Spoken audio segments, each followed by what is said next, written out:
Dan Bongino, a former Secret Service agent himself, whose own brother is still an agent and was reportedly part of the group sent to Colombia. Dan, thank you for being here.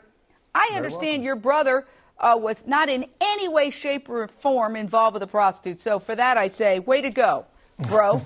The scandal has nothing to do with him, except that it's known that he was on the same floor, the same hotel, where the fight allegedly occurred. What can you tell us about what happened on that floor, this incident that sparked this international scandal?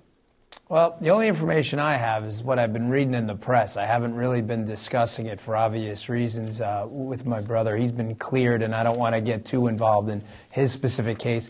But from what I've read, it seems that there are a number of people reporting that that was in fact the case, that the woman was upset, was knocking on a number of doors, and managed to contact a law enforcement officer from Colombia in the process. And at that point, I think when the embassy found out, the situation got a lot worse, I think, as we've seen from the well, let me ask you this.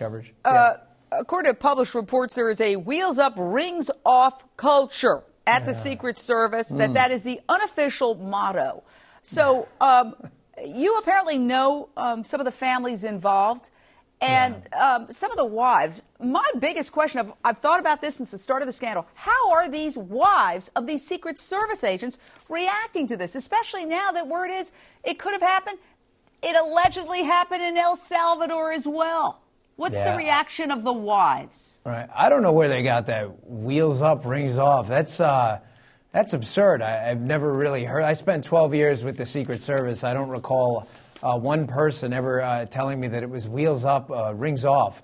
There are a lot of wheels up, wheels up from Air Force One. That's what they're talking about when the president leaves country. But rings off was really nonsensical. The culture I remember at the Secret Service was a very regimented, hard-working one. And, this seems to be, from my experience, and that's all I can speak from in 12 years, a very isolated incident. I heard the stories about El Salvador. I wasn't on that trip. I don't know if they're true or untrue. I wasn't there.